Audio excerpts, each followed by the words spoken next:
You got to love it here in the city. Our heart beats stronger.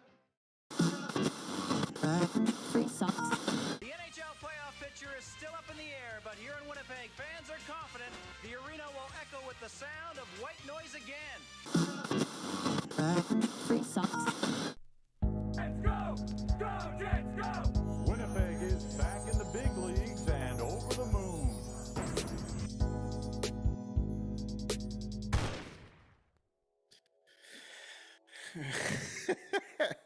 Welcome back to the landing strip, presented by From Financial and brought to you by your boys, Mikey and Nik over here at Top Line Media. I don't have just one dog to worry about today. I have two, so let's say we're sorry in advance. This was a fun one in the arena today. First game out of the Christmas break. And I don't want to just talk about it alone. Mikey, how are you doing? Doing pretty good. This was a game that the Jets definitely needed coming out of the break. It had everything the Jets season has had, losses to, big losses to start out, falling behind, slow starts, storming back. It's everything you want in a game. So, I missed you. I missed our chat. I missed these games. So I'm glad to be back. And we're not back until we start this show off a certain way after a big win here. Let's go.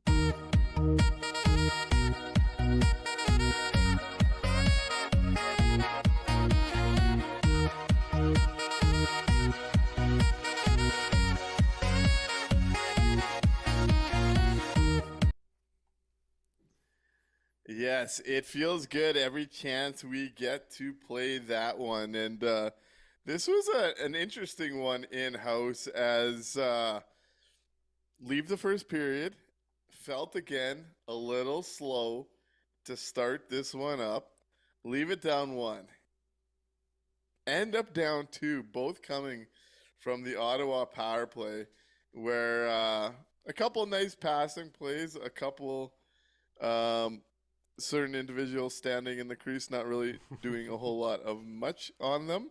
Oh boy. And then the Winnipeg Jets roar back, where the top line continues to cook. Kyle Connor with a beauty from Mark Scheifele and Josh Morrissey.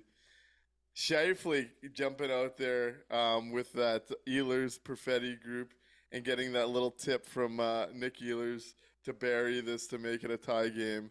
And then in the third period, that power play goes to work with the Ehlers to Velarde down along the line seam. And then Nick Ehlers with the stretch pass from Logan Stanley makes this a 4-2 game. The Winnipeg Jets got big nights out of their best players, including their goaltender in this one. And they leave. They leave this game in Winnipeg with a 4-2 W. Mikey, what stood out to you the most on this night here against the Ottawa Senators? What was really jumping out at me tonight was just how much potential there still is within this team. They're already first place in the NHL. We saw them have a historic start to the year. They've set NHL records, but there still is, I think, another layer of where this team can go, especially when they get some of the personnel decisions right. Like, even when it's accidental, and we talked about it just there real quick with Scheifele staying on with the Ehlers line, the magic those two can work together. And if it would just get to be consistently at 5-on-5, I think this team could have just a whole other layer to their game that we haven't seen yet, even though they are first place in the league right now. I gotta say, I can't go there tonight. I'm gonna go to where Doug Henderson goes. Top 5, top line in the league. And the Winnipeg Jets top line continues to answer the doubters with another big night. We didn't get to talk about it after Toronto game. Obviously, probably the best game we've seen from the Winnipeg Jets top line in their life together. And then I thought this was just another example of them being the line that's generating the offensive looks. The Ottawa Senators were not able to contain that group. And I gotta say, it's the middle six that needs that kind of structure alignment. This top line is purring right now, and I don't want to touch it. I gotta say here. I mean, the only way to really get some change in that middle six, though, is maybe to move one of those guys off of there, right? You break out a Gabe Velarde to one of those other lines, and you put Nick Ehlers up there with Kyle Connor and Mark Scheifele. I don't know, just an idea. They're winning right now. There's no changes that are going to come while they're on a win streak. So that's just me just future casting a little bit, but yeah, they had an incredible game tonight. Again, that's 2 games now in a row where we want to see this group if we're going to have sustained success. So yeah, they're humming right now. It was great to see, especially Mark Scheifele tonight. That whatever that was, wrist injury, shoulder injury, arm injury, whatever it was, seems to have got some home cooking, some healing time over the break there. So he looked good. Yeah, I like this petty post cut from Team Canada version of Mark Scheifele. I gotta say, this is a level we haven't seen from Mark Scheifele this consistently in some time, and it definitely has been a joy to watch. Him and Kyle Connor, like we've talked long and for a lot of years of those 2 struggles at 5-on-5. I think this is the best stretch of hockey we've seen that group in some time, and I do think a lot of credit does go to Mark Scheifele and the level he's playing at right now. Honestly, just a joy to watch in-house. It seems like even when they're not putting the puck in the net, there's some highlight reel opportunities, and I'm saying, coming out of the Christmas break, I'm giving this group some line here, giving this group some rope. Yeah, it's working right now. It's interesting though, the Ehlers line tonight, especially eye test wise, maybe wasn't as strong as some of the other games. But when you go and actually look at the shot attempts, they outshot their opponents 13-4 all night. So 5-on-5 anyways. So it's interesting to see that they were still finding success against this Ottawa group 5-on-5. What did it look like to you in the arena? No, I like that group. It's almost like every time we do see that group performing well, you kind of come away from it liking Vlad Nemestikov's game. Yep. But I thought he was really, again, kind of like that last game we talked before the break, really involved in this one. Couple good looks where, you wish he had the offensive instinct, but it looks like Nick Ehlers has gotten past a lot of what was ailing him with the injuries. That speed continues to be a weapon. Obviously, and I think what's so cool about Nick Ehlers' game is I think the speed is a weapon, and then he comes up and he slows right up as soon as he gets across the blue line to force defenders to make adjustments. I see some hype in the chat feeling like he was the best Winnipeg Jet tonight, and it's hard to disagree. Really liked what we saw from Nick Ehlers both at 5-on-5 and on the power play, which continues to be an absolute weapon for this team. And I imagine when healthy, it's hard for me to picture a team slowing this power play unit down with just how many opportunities and options and tweaks they can go to throughout a power play. So that healthy group continues to be a lot of fun. But again, I thought this was another effective game from Cole Perfetti as far as the physical positioning aspect of the game. We saw him get involved. I was there with my buddy Jake, and he was kind of talking about, he's like, man, Perfetti kind of gets pushed around, but he's always in these battles. And I thought this was another effective game of him getting in on the forecheck, getting in on those battles, and creating disruption that continued some offensive zone time for the Winnipeg Jets. I think this last week, you got to feel pretty good about the little step that second line might have taken in this stretch. We told everybody, you don't have to worry about Cole Perfetti yet, that he was getting in the right position, he was doing the right things, and the success was going to come from it. And we're seeing it happen right now. Yeah, he gets into a lot of these physical battles, but man, his stick is constantly active. He knows exactly where to be in the right position to find success there. So yeah, the Cole Perfetti breakout is still happening. It's still coming. We're still getting everybody. So it's nice, and they're going to need it. Like I keep saying over and over, this is a group that needs every single player pulling in that one direction if they're going to have success. So seeing Cole take those good steps forward is huge.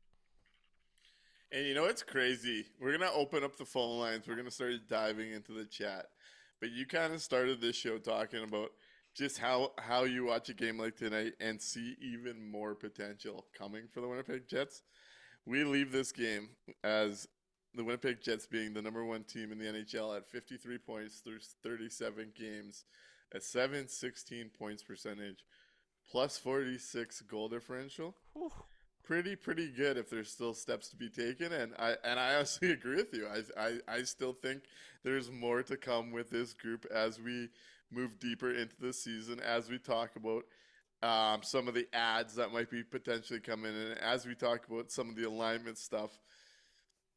Got to feel pretty good in Winnipeg coming out of a holiday break here. I know I'm feeling refreshed and pretty good about what I just saw against against an Ottawa Sens team that I thought was better than maybe I was expecting them to be. Yep.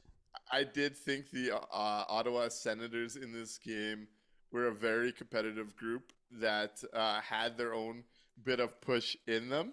So I think this was a competitive hockey game that the Winnipeg Jets really battled their way back from, let their stars take over, and when their stars are going, this team has a chance against most of this league, if not everybody. And they come back 4-2, another big win. This train keeps on moving in the right direction, and I did want to credit Ottawa on this night, who I thought really was a competitive group on a night like tonight. Yeah, I was pretty much ready to write them off before the game even had started. And then I went and I took a look at their recent results and kind of the way things have been going and went, oh, this might actually be interesting. And they made it interesting to start. That 2-0 lead, both on the power play, kind of doing to the Jets what the Jets have been doing to other teams all year. So it was, they put up a real good fight, but of course the Jets are gonna, they just find that way to storm back every single time, and it's so impressive, and it's a dangerous way to live. I don't know if you want to make that a habit of going down 2-0, but man, when they do it, I still don't feel like they're completely out of a game yet. It's kind of interesting. All right, we've got our first caller. You ready? Yeah, let's jump right in. Hey, caller, thanks for holding. You're on the landing strip.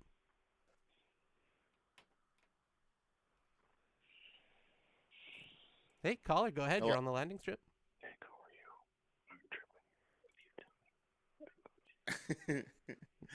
Apparently, we got Voldemort on the line from Harry Potter with the Or it's whispering there. It's the Yin Yang Twins with the Whisper song calling in. We do have a lot of celebrity fans, so I get that. I'm going to jump into the chat here. Yep, let's do it. Over on Twitch, there's a few comments. Let's dive in. Choices TK says another slow start. 37 keeps you in the game until the offense wakes up. Good to have Ehlers back being such a difference maker, which obviously we definitely agreed on early in the show. Can the first line keep up the heater lately? The D-Corp and Arneal's roster decisions continue to underwhelm. Stanley playing the usual role on the PK of providing an extra screen as he unsuccessfully tries to clear the crease was on full display tonight. Thoughts from Choices, first comment opening up this show tonight, Mikey. I would really love one of the media guys again to float the question to Scott Arneal about the slow starts and why it's become so consistent every single almost every single game now. I was looked through my my notes before the last game, and I think we had 2 games in the last 10 before where the Jets led after the first period in terms of shots on goal. So it's one of those things that we really need to get an answer on why this has become such an epidemic. All right, we got another caller. Hey, caller, thanks for holding. You're on the landing strip.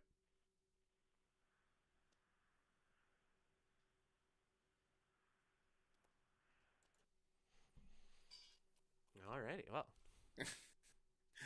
It looks like Scott Westman says he called and we hung up on him. Scott, we're going to need you to talk back if that is the case. Yeah, can't hear you there, Scott. It looks like a few of the chatters are trying to get a few different people to call in, so maybe there will be some action over there, though it's been quiet on the return and to date. On Choices to comment there, 37 I thought was really excellent on this one in the tougher chances when they did come up. making it look like he does, making it look easy. Obviously, I think Ehlers, it's taken a little bit of time to see him at his best. And I think today was the type of game you get excited about, that you're going to start getting that additional offensive output out of Nik Ehlers. The first line, can they keep up this heater? It's getting harder and harder to doubt it. Yep. It's been a lot of fun to watch. They're doing it on a more consistent basis than we've seen in years past. I'm going to sit back and enjoy it while it's here. We'll see where it goes, even though if I have my personal doubts based on some time in the years past. Right now, you can't deny what they're doing, and has been a lot of fun to watch. B Sarge 8 goes to get Appleton out of Winnipeg. And I know the social media reaction wasn't too hot on the last shift for Mason Appleton. Is part of, we're talking about a middle six potential shakeup if you're not touching this red hot top line. Where do you see Mason Appleton arriving at should you look to shake up the middle six? It's no secret I've never really been a huge Mason Appleton stan. I think he does some things all right, but for the most part, it's not his production that you're looking to from that group, and that's the obvious spot on where you want to upgrade that line, right? Appleton himself, if he's playing on your fourth line, I think you're happy about it, or if he's up in the press box. I would rather see Chibrikov playing some meaningful minutes maybe right now, just to see what that type of look looks like on that line. But again, I think it's going to be like pulling teeth to get them to change anything on that line without a massive trade above them, forcing down some changes. But to me, that's the gaping hole. He had a pretty rough night in terms of his individual numbers when the rest of his line mates were, marginally better. So it's one of those things where, that's a guy that you want to upgrade on if you're going to have a championship caliber roster, I think. Yeah, no, I'm kind of where everyone else is settling in here, where I think we've known for some time that the two key cogs on that line are Lowry and Nino, and when this line really does kind of fall asleep for stretches, which we have seen throughout the middle parts of lineups, it tends to be on the stick of Mason Appleton, who I see Frosty Winnipeg says, I was going to give my phone to Appleton and have him dial in, but he'd probably drop it. And I think that's a good way of using the show and analogy of what we're all kind of seeing. Caleb says, isn't Appleton a UFA this year? Which he is.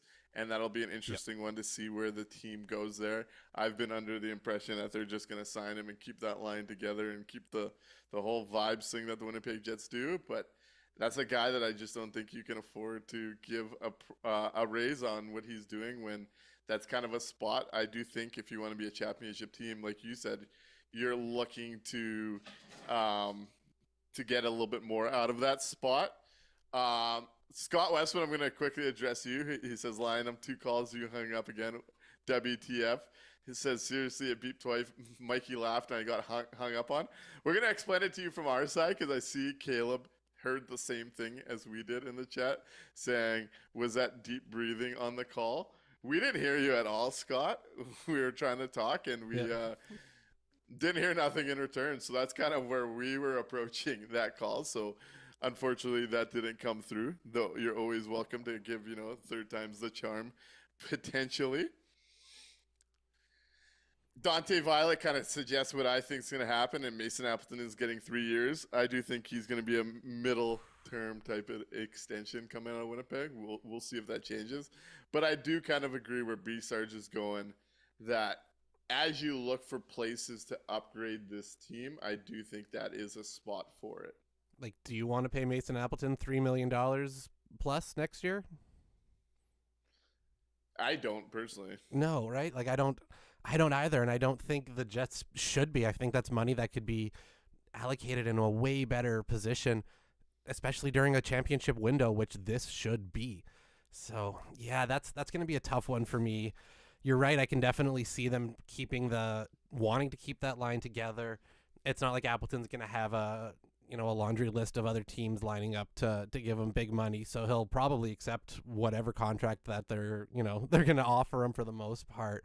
it's just, yeah, that's going to be hard to swallow at a $3 million plus mark because he's already making 2.166. So if he wants an upgrade, right, he's going to want to raise, I'm sure, with the cap going up and everything. But that's going to be an oof from me when they do that one.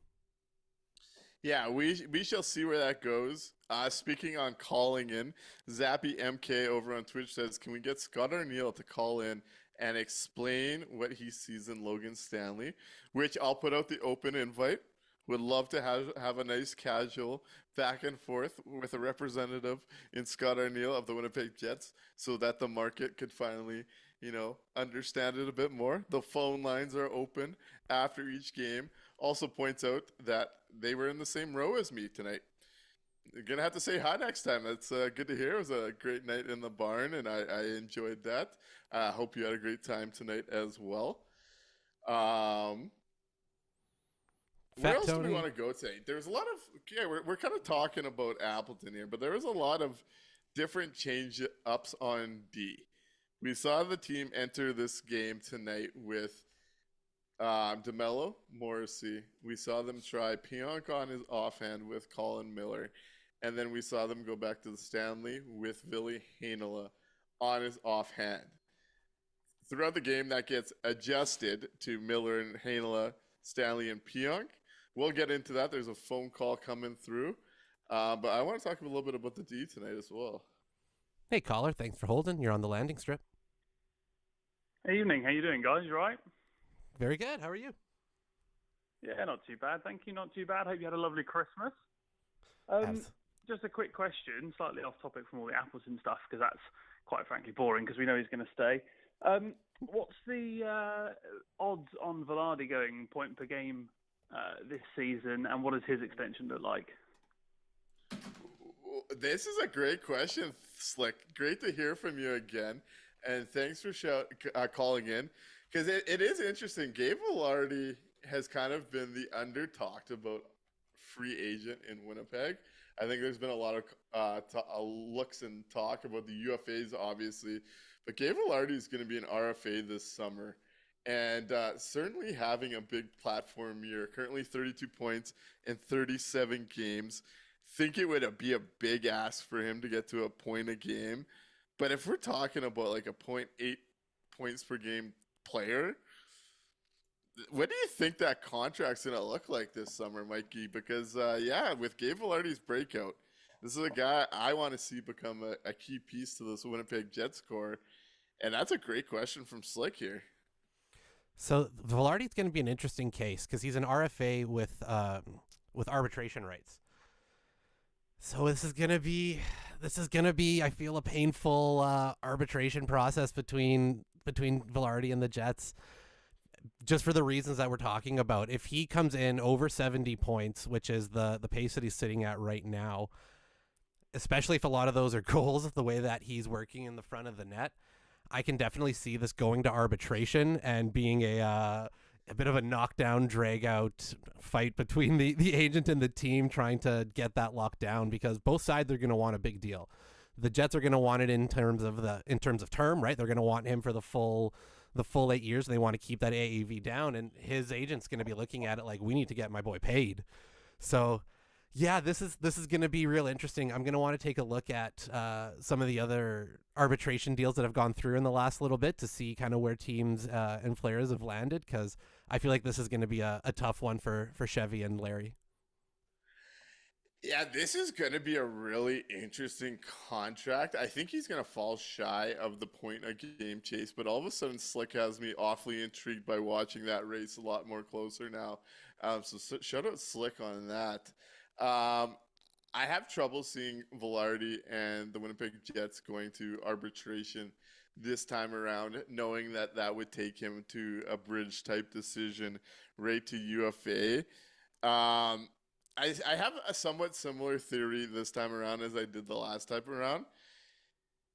Gabe Velarde is one of those interesting players when you look at how his career arc's gone, where he's missed a lot of time because of injuries, which has also impacted just how much he's made in his career as an NHL player so far. For a guy as good and as quality as we're talking about Gabe Velarde, he really hasn't made a whole life-changing sum of money at this point of his career, that I do wonder if you could trade a bit of term for stability on that number. Though the one thing I would worry about is going too long a term because of that history of injuries. It's almost like it works off each other a little bit. I'm thinking it's going to be somewhere in the 6.5 to 7.5 million range at 5 years plus. Does that feel somewhat right? I got to dive in and look at some comps, but that's kind of the range I have at the top of my head as we're just hashing this out after Slick calls us in. So you say 5.5 to 6? I'm thinking 6.5 to 7.5. Oh, sorry, million 6.5 to to 7 for 5 years. Like 5 years plus type of range here. If you can keep that number 7 or lower, take it, run, do it, lock that down. Let's go. And a great point from Caleb on YouTube when he says, "What's life-changing money, Nick?" Yeah, anyone who gave Velarde's contracts would definitely have changed my life. I'm just looking at the scope of the sporting business. He's made a very small fraction. Yes, compared to what the other players his agent the other players his agent represents, who he's that's what he's using as comparable. So we're getting a little too personal on Nick's salary here, but I guarantee you it won't be what you think it is. Slinging podcasts and pink hoodies, it's not quite the profitable gig yet. I would love to brag about, but yeah, no, great question from Slick. I am of a believer that Gabe Vilardi will sign here for medium to long term.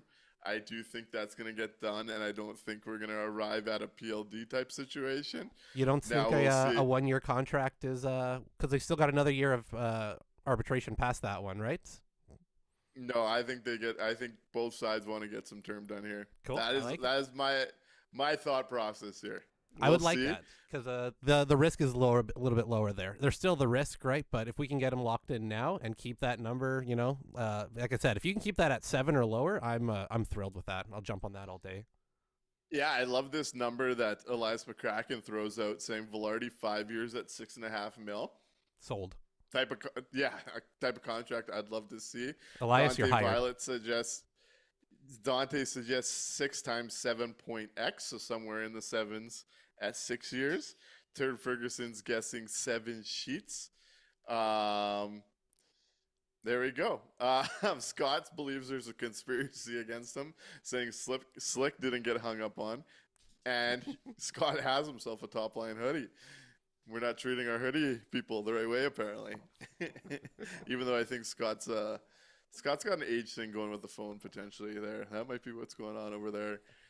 Matt Hyman points out, and this is why I don't believe it would be an ARB, and I know you were just kind of touching on it here as well. Matt Hyman says if it goes to arbitration, isn't only a 1 or 2 year deal possible?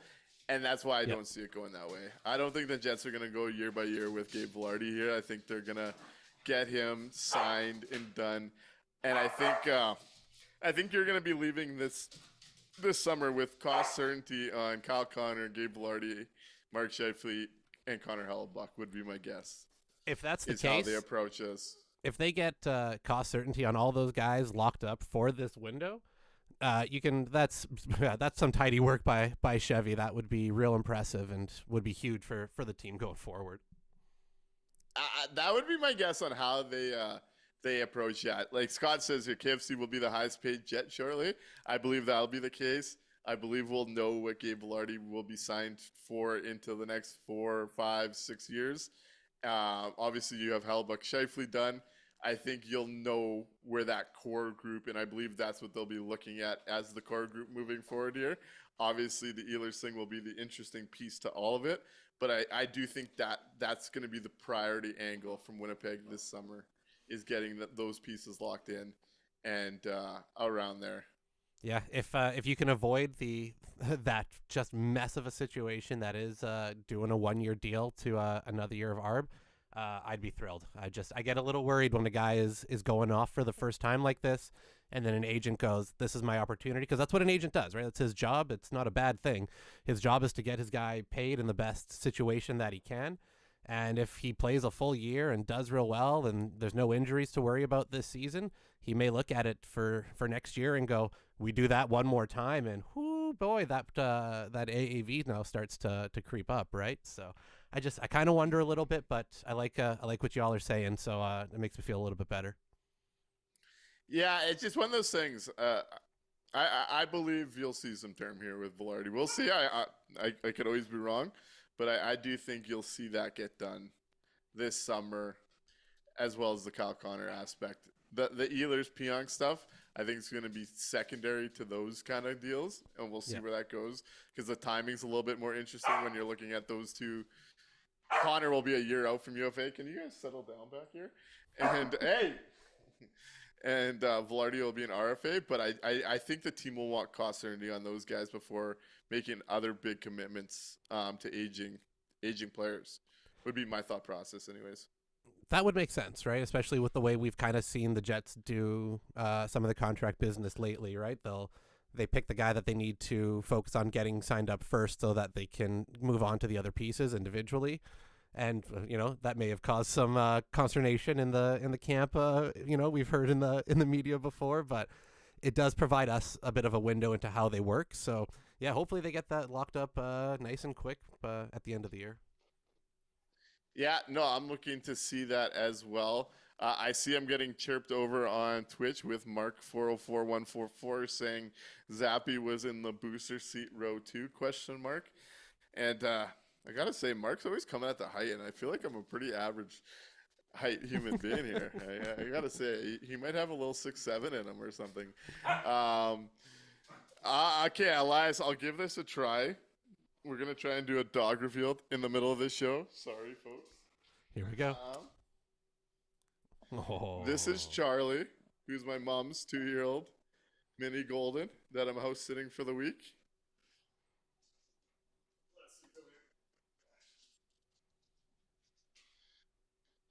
This is Leslie, who's my 7-month-old golden doodle who lives here all the time, and he's a pain in my ass.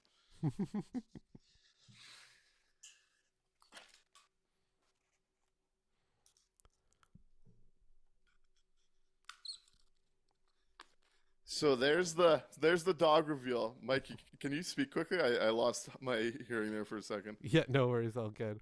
So, yeah, looking at the way that the contracts are going to be shaping up for the Jets, they've got a real opportunity here to really lock in this championship window now. There's a couple spots that are grenades or landmines that are sitting out there where I'm still worried. That Neil Pionk contract is still one that I'm hoping that he's playing his way right out of Winnipeg and he's performing, well enough to get that big payday somewhere else, because I feel like that's the spot where they could really end up shooting themselves in the foot. Yeah, we shall see. I see the chat's kind of agreeing with you. Frosty Winnipeg saying Solo is passing Pionk in 12 parsecs. Alcamino talking about can't wait for Solo passing Pionk on the depth chart and turns him into Schmidt 2.0 a year after his extension. It's going to be really interesting to see how that all plays out. I see the pups are getting a lot of love. Al also points out marketing 101, Nick. You could sell anything with dogs and kids. And I had to show them off. I see Frosty Winnipeg also says, come on, man, that's the same dog. You can't fool us.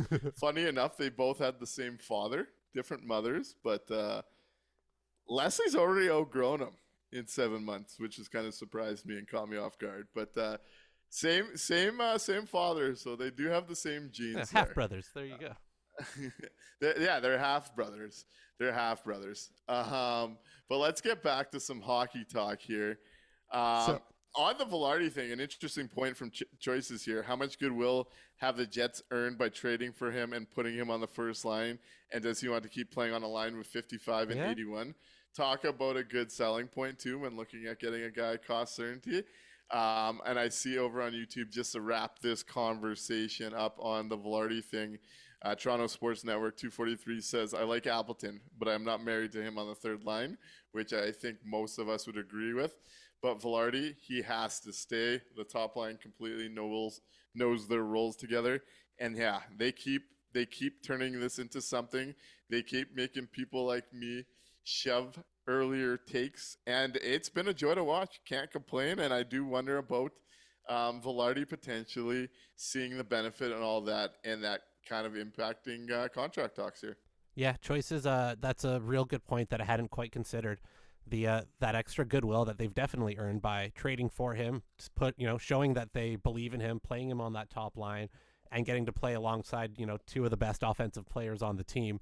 That's going to go a long way in keeping a guy happy. So, yeah, that you guys have kind of assuaged my fears a bit there.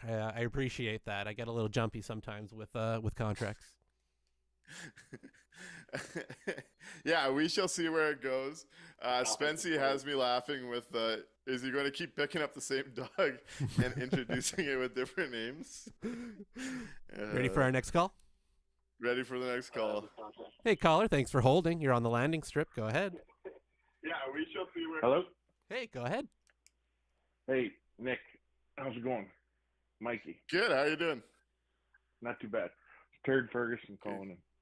Hey, Turd. Good to hear from you, Turd.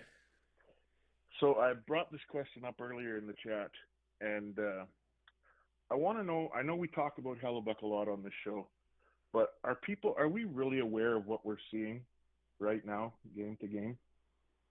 Like, are we looking at a guy that's potentially changing the way goaltending is going to be played going forward? I heard somebody, I don't remember where I heard it, but I heard somebody saying on a show once that there were kids going to goalie camps, and they were asking the kids who they wanted to play like, and they were shocked that nobody was coming in saying they wanted to play the game like Connor Hellebuck.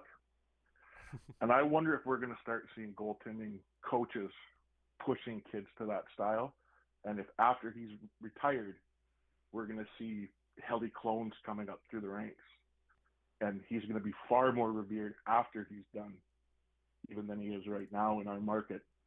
And I'm wondering if we fully appreciate what we're seeing day to day. That's it. I'll let you discuss and have at it. Turd, that's a really fascinating point. Thanks for the call in.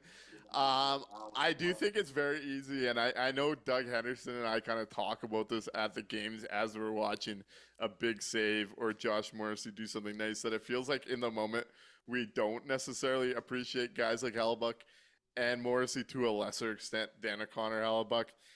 In the moment, like, we are talking about a guy that's going to go down in the top 10, maybe potentially higher into the top 5 when all is said and done, especially if he can get that cup.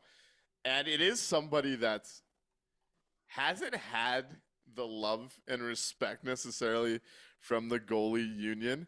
I know when he was first breaking into the league, pretty much every goalie I grew up and talked with hated his style of play, and that was kind of a common thing with coaches and whatnot. We still see guys like Lundqvist and Brodeur not include him in top 4s and top 5s, which is absolutely insane. And I do think Turd's kind of onto something here when you look at a guy that's done things differently, goes about his business in a different way, is pulling up a Hall of Fame career while doing something totally different from a stylistic perspective. I do think Turd could be onto something here with Connor Hellebuck being more revered and more understood in a different life post NHL playing career. What do you think of that? Yeah, the reason why you probably don't get a lot of the fanfare, and the kids wanting to be Connor Hellebuck, quote unquote, is because that particular style doesn't lend itself to, TV moments. It's not Dominic Hasek flopping around, in the crease on his back, making a save with the back of his leg. It's not even, Patrick Waugh going, coast to coast. His whole thing is predicated on, I'm huge, I'm in the right spot all the time, I've read the play properly, and I'm where the puck is going to be. Which, yeah, maybe, it doesn't lend itself to like those big TV moments where a little kid's going to watch and go, oh my God, that's who I want to be. Andrei Pavlik was real exciting to watch, but he was not very good at actually stopping the puck. So it's that little difference, right? Whereas Hellebuck is really, really good at the part of keeping the puck out of the net, which, I don't know, last time I checked, is kind of important for a goalie. In terms of where he'll kind of fall all time, yeah, he's 100%, Turd's 100% right. We're not going to understand how good he is, and we're not going to appreciate how good he is until the dust is settled, until we've had a little bit of space between it, because he's going to be in the top, 5 in terms of wins, and he'll be right up there in terms of career save percentages and expected goals against, and all those type of things, or expected save percent. So the only thing that's going to miss is that Stanley Cup ring, which, we can argue until we're blue in the face about which things are team achievements, which things are personal achievements. What do you hold against a guy for never, achieving something at a team level? But it's just the way that it is. Championships are part of the game, and it's part of your legacy if you want to be kind of held up there with the all-time greats. But even without a Stanley Cup ring, I think once Connor Hellebuck has decided that he's done, and we take a look back at his impact on his game and his career stats, I think there's no question that he'll probably be the best American goaltender of all time, just period. And we'll be kind of just hashing him out with those other all-time greats to see where he falls into that list. And I see Turd's got the chat pretty fired up about this question. So I'm going to read through a few of the comments before taking you over to a comparison from another sport over on Twitch. Alchemina calls that the question of the year nominee right there. Elias McCracken says 100% Helly's positioning and calm approach is why Brodeur and Lundqvist didn't include Helly on their top 5 current Gs, which again, it's just absolutely insane to me, especially when those guys are getting paid by the media and teams within the league to analyze the game still. Yep. Nuts. Elias also says Helly doesn't throw himself around that often and plays a quiet, deadly style, and calls him a cerebral assassin. Caleb says, let's not forget the crazy eye movement exercises, which one of my favorite GIFs to throw out there on the old social media. Dante says, I will not tolerate the Andre Pavlik slander, Mikey. As far as Al Camino says, never speak that name again, please, when it comes to the old blue eyes there. Turn says, do we see any slowdown? And what is to say Helly can't win more than one more Vezina? What do you think there? Oh yeah, no, he's got this year's Vezina already locked up. You can engrave his name on that one right now. There's no question about it. And if Chevy is able to keep this group competitive, get some cost certainty on some of these other guys, and keep the Jets rolling like this, there's no doubt in my mind that this year's Vezina and another Vezina could absolutely still be in the cards for Connor Hellebuck during this run. So yeah, the sky is still the limit with Hellebuck. That's the thing, right? We kind of I mentioned it about the team in general at the beginning of the show, but we've seen Hellebuck win a Vezina. We've seen him single-handedly win a Williams Jennings, and I still feel like there's still more to come from Connor Hellebuck. This I don't think he's hit the absolute peak. I don't think we've hit the decline portion yet. His style lends to a bit of a longer career than than what the Dominator did, or even like a guy like Jonathan Quick. So yeah, I don't think we're at the end for Hellebuck. I think we're still in that middle. I think we're still in that peak, and 1, 2, multiple Vezinas are definitely still in the cards. And how about this comparison? I always love to see a baseball-hockey mix. Choices says over on Twitch, Hellebuck is the Greg Maddux of hockey, a guy who doesn't impress you, just wins, and thinks on a level beyond 99% of players, a once-in-a-lifetime type player. That's interesting. I like that. Comparing him to Mad Dog. Yeah, no, and I like the framework as to why, because I do think it really pairs well with who Connor Hellebuck is. As Toronto Sports Network reminds us, he's 2 wins away from 300. Yeah, Maddox. Yeah, that's real perfect, right? He had so many individual stats and records, Gold Gloves. That's a perfect comparison. Actually, I like that one. Hell yeah. Hey, big night from Scott Westman. After he put the phone down that he couldn't figure out how to talk into, he bought these delicious one-bite cinnamon buns, destroying the entire batch tonight. # top line. That's a top line performance. That's the type of performance Nick Lynham would have after some of those tasty gummies that may enhance what you enjoy to eat at this hour. Credit to Scott for putting in a top line performance on the cinnamon buns tonight. That's the Connor Hellebuck of the chat right there. Yeah, no, there you go. He's putting the team on his back on that pack of cinnamon buns. BB Can _ Tyler Ross says, was nice having you in my section tonight, Lynham. You were an animal, in which I'm actually pretty offended by the picture you sent and suggested was me and my buddy John, and it looked nothing like either of us. Wrong guys on this night, Tyler. It is time to mix in a water, I think. Look, I'm going to give just some general advice to the chat and everybody listening. Never tell somebody who you think they look like. It's never a good idea. It's never a compliment, no matter what you think. Just don't do it. Just don't do it. No, I'm sorry.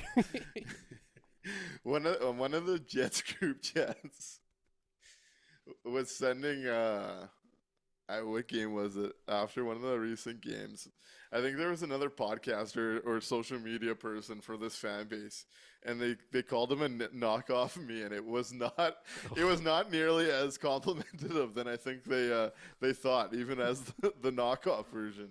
I gotta say, definitely words to live by there. Jeff Kabeel says, not looking forward to facing Helly at Foreign Nations. And Slick says, does he get in on the Hart this year if he keeps this up? I do think it's a more wide open Hart year. Like, there's always been it's McDavid's year, McKinnon's year, Matthews' year kind of thing. And I feel like we've gotten through all of that. Obviously, some early season hype for Kirill Kaprizov, and I think we saw why when we see what that team looks like with him off the ice versus him on it. I don't see why, if Connor Hellebuck goes end-to-end with the type of season we've seen at the halfway mark, he can't bring the goalie position back into that award this year. I really don't see it. I don't see why he can't. Yeah, there are certain seasons where you don't have, an absolute just clear runaway. It's McDavid's missed time, Austin Matthews has missed time. Kaprizov has definitely put on a case lately. Because we've seen that Minnesota team literally has no offense whatsoever without him on the ice. So, that's definitely MVP category worthy. But there's nobody who's really just, the clear standout runaway person right now. So there's no reason why, if they keep this going, that he won't get some votes. I've been on that since the beginning of the year, and I was only kind of half joking initially to start. But, yeah, this pace definitely keeps him in that conversation. It has to. Like, we're at the point where that is like the mountaintop for him to be sitting on when it comes to the position and the quality of player he's been in the NHL through the regular season. So on the topic of who Nik looks like, I know Mark's been going this route on Facebook for some time. He says Nik is totally the adult version of Bobby Hill. So there's the meme I've been on the old Jets Facebook thanks to Mark, is that I am Bobby Hill. Dang it, Bobby. You're getting to enjoy the landing strip with Bobby Hill. I mean, come on. Well, that boy ain't right. Tickets sell themselves, I think. That's right. Oh, not where I thought the Saturday night show was going tonight. Here's one for you though. I like good stats, and I'm putting a little too much faith in Big Head Hockey right now. So if you want to search this up. But how about there's only 4 players in the NHL with more goals than Mark Scheifele and Kyle Connor right now? 2 guys in the top 6. Not bad. And goals sure are fun. And those 2 are doing it in bunches right now. According to Big Head Hockey, only Draisaitl, Nylander, Kaprizov, and Point have outscored Mark Scheifele and Kyle Connor individually. They are not correct. Too bad. Yep. The only caveat is that Sam Reinhart is also tied with them at 22. But yeah, the only players with more are those 4 guys. So you've got 2 out of the top 6 as line mates right now, which is absolutely insane. Both on pace for nearly 50 goals. It's crazy, man. I don't know the last time the Jets have seen that level of production from 2 guys at the exact same time like that. Yeah, it's pretty crazy, and I'm hoping it continues, even if it makes previous takes look stupid. It has been a lot of fun to watch, and we're seeing 2 guys probably play at the highest level. Like, I think this is the highest level of Kyle Connor I've seen easily, and this is close to peak Mark Scheifele for me, and Hey, the Winnipeg Jets need that. It's been great to watch. Let's see some more of it. Let's see some more of it. If you like fun stats, I got a quick one for you. So tonight was the 20th game in their careers where Scheifele, Ehlers, and Connor have all scored in the same game. The Jets are 19-0-1 in those games. Yeah, that'll play. That'll play, right? So that's pretty good. That'll play. Toronto Sports Network also points out the only team with more than 2 20-goal scorers on the team. But Lucas Trapp quickly says Tampa also has 2 20-goal scorers. So someone's fibbing us. Someone's fibbing us right now. Toronto Sports Network also agreed with your point on not telling people who they look like, and says, "Who wants to be told they look like Kid Rock?" Tampa's got 2. Yeah, Jake Gensel and Braden Point both have 20 plus. Mm-hmm. Yeah, the balls on Breezewell to go from Stamkos to Gensel is certainly paying off. Somehow that's working. Always go for the one in the 20s over the late 30s, brother. Yep. It's one of those things. Father Time is undefeated. Elias McCracken also agrees that this is peak KFC. With his embrace of a defensive game, he's worth so much more than any previous year. And honestly, it's one of those things. Like, I've been somebody that's been very cautious with the idea of Kyle Connor becoming the highest paid Winnipeg Jet ever. And it was mostly on the idea for most of his career. He's been a bit of an empty calorie scorer where he's played like at a second line level, but was scoring at such an elite pace. And I worried that number would be very, very hard to stomach. If we're seeing somebody at close to this level, more than worth it. Even knowing it's going to age poorly in the back half, he's going to outscore and be able to produce offensively enough.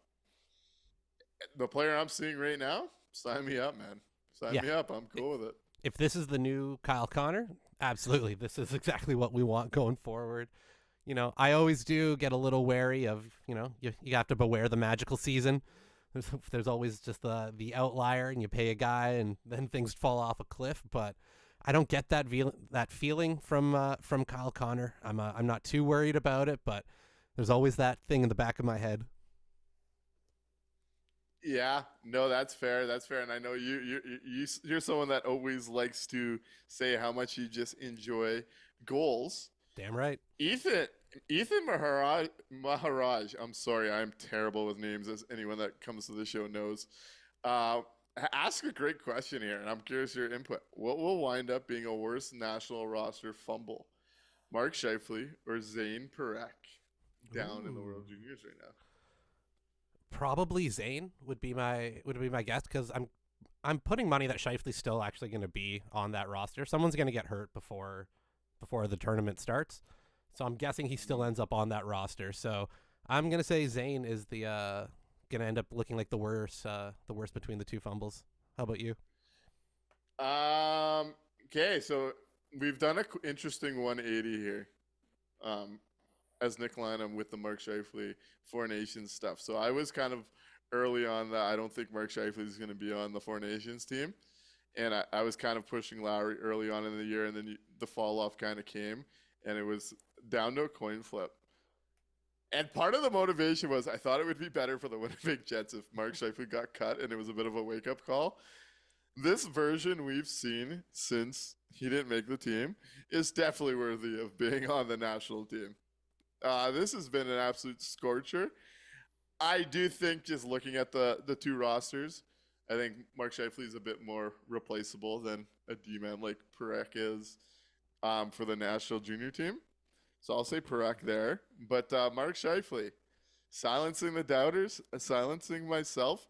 This stretch has been scorcher, and it's this type of stretch I think, honestly, if he gets named onto that roster as an injury replacement, it is well deserved. Well deserved. Well earned. Yeah, I think this level we've seen, man, it's worth it. I think the injury at that real inopportune time is what kept him from being named to the initial roster. Just because the way he was playing hurt, it looked wrong, right? Like, you could see it going, that's just not working right now. So I think that's what kept him off that initial roster. And I guarantee somebody's going to get hurt between now and then, and he'll end up on that team. Okay, so keeping on this Connor talk here, this is going to be interesting here. Where was I wanting to go here? Now let's see the Jets top line against Western playoff opponent like Vegas and Colorado. I think that's a fair measuring stick to still worry about. Frosty asks, what's Toronto going to do with Marner, UFA in 2025? I personally think he's going to extend there. I don't know about you. Yeah, I he'll stay. believe he's going to go down as potentially the best player from Toronto to play in Toronto. I think they get that done. Better than JT? Oh yeah. Yeah. Also, like, it'll be the full career, right? Yeah. JT at the peak of his powers was still an Islander. Yep. But I think I think he gets done in Toronto. Yeah. Agreed. Where was it here though? So Lucas Trapp says Connor resigns 8.5 for 8 years. Lucas, if you can get that done, I'll make the calls and get you hired as the GM right away. That would be fantastic. I'll fax the league the contract right now. But I think Gilbert Marion nails it here by saying Connor is getting 10, I believe. That's where I think this is going. I think he's going to be the first 8-digit per year player for the Winnipeg Jets. Yep. His closest comp is Jake Gensel, who just got 7 years, 9 per, right? 63 on the dot, I believe. In Tampa, who we know gets a little bit of a discount because of the tax situation and how much agents and players seem to lean into it. If you look at their careers, Jake Gensel and Kyle Connor statistically are virtually the same player. Yep. So I think you look at the Gensel contract, you add, I guess, 500 to a million, 500K to $1 million, and there you have it. Yeah, that's where it's gonna be sitting. I think he's gonna get that 10 number. It's especially when you look at what the percentage of the cap is going to be for that contract compared to when Scheifele signed his, right? I think it'll be more than fair. You're going to be getting a guy that's going to be coming off probably a 50-goal season this year in Kyle Connor. Yeah, you sign that all day. Like if you can get that 8.5, hey, hell yeah, let's go. But yeah, I see it. It's going to start with a 10. Fat Tony 202 makes an interesting point, and we've just seen them play together so long that maybe we have blurred the line a little bit here. Says this is the same old Kyle Connor away from Scheifele. He's just finally doing it with Mark Scheifele. Something that's pretty interesting takeaway there, and something I'm gonna be thinking on and maybe watching back some old stuff.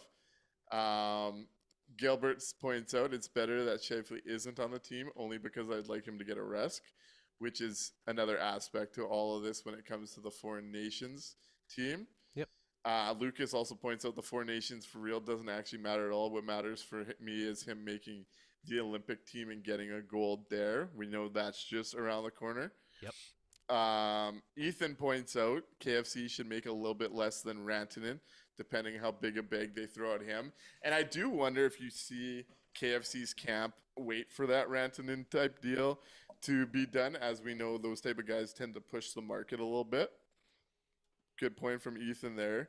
Slick says 9.5 on a good day for the Jets. Then I think 9.5 would be exactly where I would think it would kind of land. So yeah, that would probably be where you would call it a good deal. Yeah, I'd be thrilled at 9.5. If you can keep it under 10, I'd be more than happy. Sign that contract all day long. Although, yeah, looking at Rantanen's contract, that's going to push the market. That's why we're definitely going to be seeing that's going to be a game of chicken that'll be fun to watch to see how that goes with the signings. Caleb tying the conversation from earlier back in, saying 10 million salary is life-changing. Podcast and pink hoodie money right there. I bet he buys a poodle. We'll definitely could. We'll throw the poodle in with the top line sweater that he's going to buy with that 10 mil. And hey, we're going out with the hottest take. I don't know if it's the hottest take, but we're going to go out with it before getting into the 3 stars. Al Camino says, or you could trade him for EP40. And if that opportunity arose, I'm still on that team, baby. I think we can get EP40 even without it, so I'll take both of them. Thank you. If you can, go ahead, but that one would not deter me from Elias Pettersson rocking a Winnipeg Jets jersey. I will say that. Let's get into today's 3 stars. I want to thank y'all for tuning in as per usual. I wish I could have got the guy from sitting in front of me today at the rink to call in tonight. I know I'm a big Logan Stanley hater. This guy, he makes me look like a non-hater. Every time he touched the puck tonight, we were getting like dead giraffe noises out of this guy. Just terrified every time Stanley had the puck. Some of the comments, it was quite crazy. I couldn't bring the type of heat this guy was bringing, and I just got a tweet about it, so it reminded me of that on the way out. Mikey, who are your 3 stars on this game tonight? Well, let's see.